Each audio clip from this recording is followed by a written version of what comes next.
দেশে ফিরছেন তারেক রহমান। এই লাইনটি এখন বাংলাদেশের সবচেয়ে বড় আলোচনার বিষয়।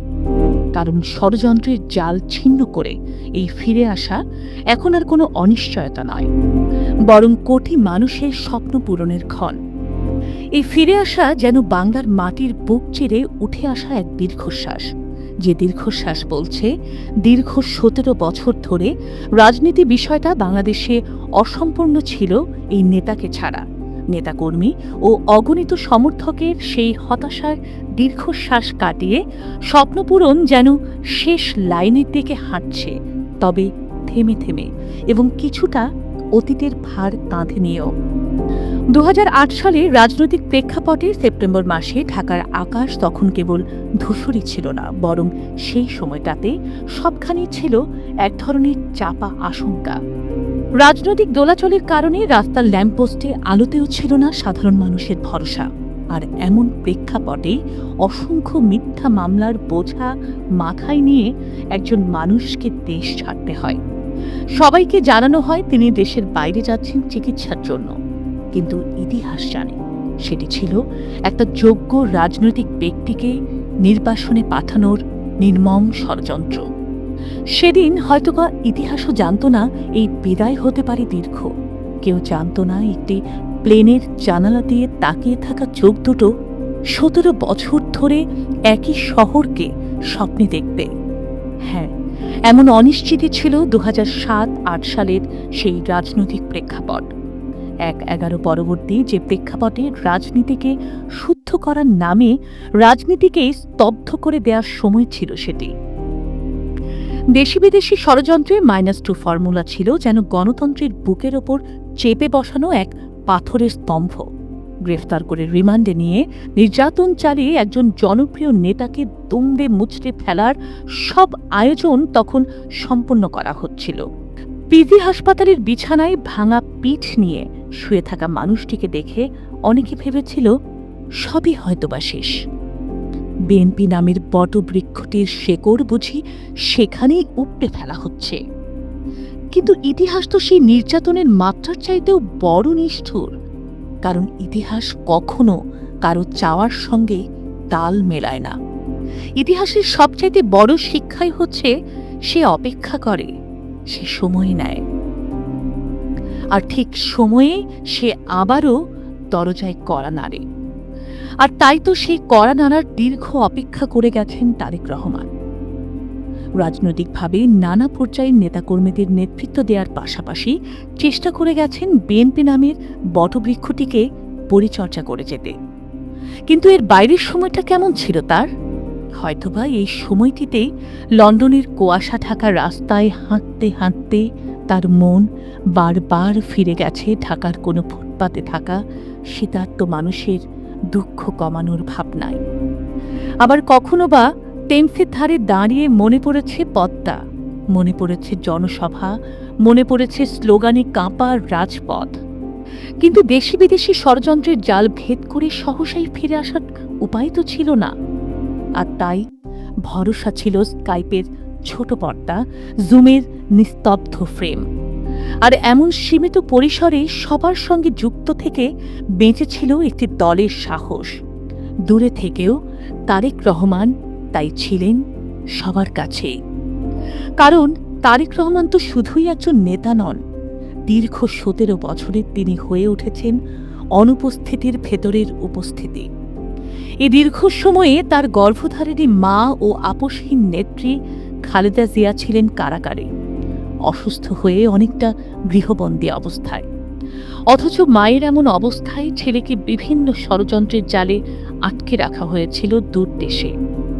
এর চেয়ে বড় রাজনৈতিক ট্র্যাজেডি বাংলাদেশ খুব কমই দেখেছে।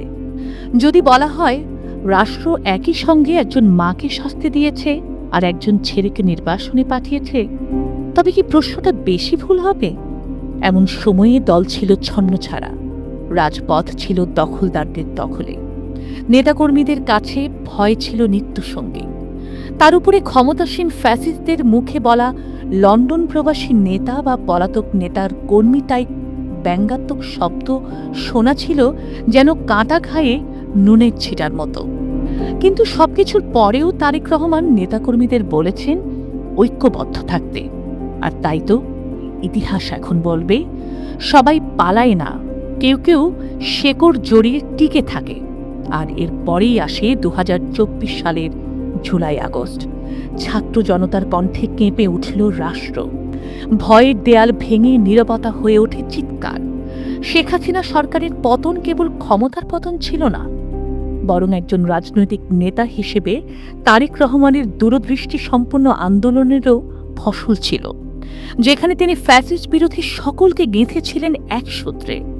কারণ তিনি শুনতে পেয়েছিলেন মানুষের বুকের ভেতরে দীর্ঘদিনের জমে গেছে এক আর্তনাদের বিস্ফোরণ। আর সেই বিস্ফোরণেই রাজনৈতিক প্রেক্ষাপট পাল্টে যায়। নতুন দিনের ভোরে বাংলাদেশের উদয় হয় এক সম্ভাবনার সূর্য। আর সেই সম্ভাবনার কারণে মানুষ এখন আর কেবল শাসক বদল চায় না, সবারই চাওয়া ব্যবস্থা বদল। ঠিক তেমনভাবে যেমনটা সবাইকে স্বপ্ন দেখিয়েছেন তারেক রহমান আগামীর কান্ডারি হিসেবে। আর ঠিক সেই স্বপ্ন পূরণের সময়েই দেশ গড়ে তোলার কাজে ফিরে আসছেন তারেক রহমান। তবে দেশি বিদেশি সব ষড়যন্ত্রের জাল ছিঁড়ে তারেক রহমানের এই ফিরে আসা কোনো রাজকীয় প্রত্যাবর্তন নয়।